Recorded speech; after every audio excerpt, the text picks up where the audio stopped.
Doctor Bhimrao Ambedkar Jayanti के अवसर पर हाथरस नगर पालिका परिषद अध्यक्ष श्वेता चौधरी एवं पूर्व सांसद राजेश दिवाकर ने अपने कैंप कार्यालय पर बाबा साहब की जयंती मनाई। इस मौके पर बाबा साहब के छवि चित्र पर माल्यार्पण कर पुष्प अर्पित किए गए। ये आपके चैनल के माध्यम से मैं सभी देशवासियों को, प्रदेशवासियों को, अपने हाथरस नगर वासियों के बाबा साहब की 134वीं जयंती पर बहुत बहुत बधाई दूंगी। हमारे देश के प्रधानमंत्री आदरणीय नरेंद्र मोदी और हमारे प्रदेश के मुखिया योगी आदित्यनाथ के द्वारा एक ऐसा जन जागरण कार्यक्रम हमारा 6 अप्रैल से, जो हमारे पार्टी का स्थापना दिवस है, उस दिन से लेकर आज तक हम लोगों ने बाबा साहब ने जो हमारे देश के लिए कार्य किए हैं उनको हम लोगों ने किया है। घर घर जाकर हमने उनकी उपलब्धियां, उनकी शिक्षा लोगों में अलग जगाने का कार्य हमारी पार्टी ने किया है। तो आज उनकी 134वीं जन्म जयंती पर कैंप कार्यालय पर हमारे पूर्व सांसद माननीय दिवाकर जी के साथ मिलकर, भारतीय जनता पार्टी के विशेष वरिष्ठ कार्यकर्ताओं, पदाधिकारियों के साथ मिलकर और मेरे माननीय सभासद जो कि वाकई युवा है, कर्मठ है, मेहनती हैं और काम करना चाहते हैं, मेरे साथ मिलकर उन्होंने बाबा साहब को सच्ची श्रद्धांजलि अर्पित की। तो मैं सभी देशवासियों को, प्रदेशवासियों को और नगरवासियों से यही कहना चाहूँगी कि उनका एक ही नारा था कि सभी लोग शिक्षित बनो। शिक्षित होगे तो मजबूत बनोगे, मजबूत होगे तो संघर्ष कर पाओगे।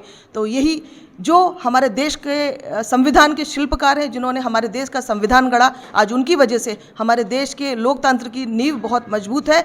तो उनका यही सपना था कि मेरा भारत तभी मजबूत होगा जब वो शिक्षित होगा, जब हमारे अंदर समानता के भाव होंगे, जब हमारे अंदर भाईचारा का भाव होगा, जब हमारे अंदर स्वतंत्रता का भाव होगा। जैसा कि अब माननीय दिवाकर जी ने बताया कि उन्होंने महिलाओं के उत्थान के लिए भी बहुत सारे कार्य किए। आज हम जिस पद पर बैठे हैं, जो भी कार्य हम महिलाएं करते हैं, तो उसमें संविधान की और विशेष रूप से बाबा साहब की भूमिका रही है। हमारे देश में बहुत ऐसे युग पुरुष हुए हैं जिन्होंने हमारे अपना जीवन देश के लिए समर्पित कर दिया। महिलाओं के लिए, बच्चों के लिए, बुजुर्गों के लिए, युवाओं के लिए अपने देश को समर्पित किया उन्होंने अपना जीवन। और हम लोगों को ये सिखा के गए कि अगर सच्चा भारत का निर्माण करना है तो शिक्षित बनो, एकत्रित बनो, मजबूत रहो, संगठित रहो और संघर्ष करो। संघर्ष करके ही आप आगे बढ़ेंगे। संविधान ही मेरा सम्मान है, मेरे देश का जो संविधान है वही हमारा सम्मान है। उनका एक ही सपना था कि मैं उसी धर्म को मानता हूँ जिसमें भाईचारा हो, स्वतंत्रता हो और एक मूलता का रूप हो। तो इन्हीं शब्दों के साथ एक बार फिर बाबा जी के चरणों में नमन करती हूँ। अपने सभी नगर पालिका के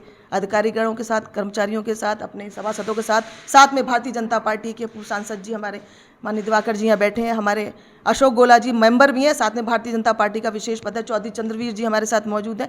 सभी लोगों के साथ मिलकर आज हमने उनको श्रद्धांजलि दी और हर्षोल्लास के साथ बच्चों में मिष्ठान वितरण भी किया। जय हिंद, वंदे मातरम। जी, आज हम सब यहाँ पर भारत के महान एक क्रांतिकारी में उन्हें विश्व का सर्वोच्च व्यक्तित्व वाले धनी में से एक बाबा साहब के लिए बोलूँगा। वो इसलिए कि सिंबल ऑफ द नॉलेज के नाम पर पूरे विश्व में बाबा साहब को जाना जाता है। उनकी हम 134वीं जन्म शताब्दी पर मना रहे हैं जयंती, और यह समता, न्याय और ज्ञान के प्रतीक के रूप में एक युग पुरुष को श्रद्धांजलि देने का दिन है। मैं भारतीय जनता पार्टी की तरफ से, हमारे सभी यहाँ कार्यकर्ता बंधु सब लोग यहाँ उपस्थित हैं, सभासद बंधु हमारे यहाँ पर कई लोग उपस्थित हैं, सभी की तरफ से पूरे देशवासियों को बहुत बहुत हार्दिक बधाई और शुभकामनाएं देता हूँ।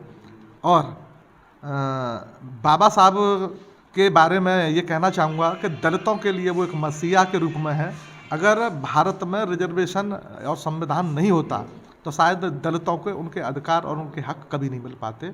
बहुत सारी चीज़ें बाबा साहब ने समाज के लिए की हैं, उनमें महिलाओं के लिए भी बहुत सारे ऐसे उदाहरण हैं जो बताए जा सकते हैं कि महिलाओं को भी अधिकार बाबा साहब के संविधान की वजह से मिले हैं। तो सबके लिए है, हर समाज, हर वर्ग के लिए उन्होंने काम किया।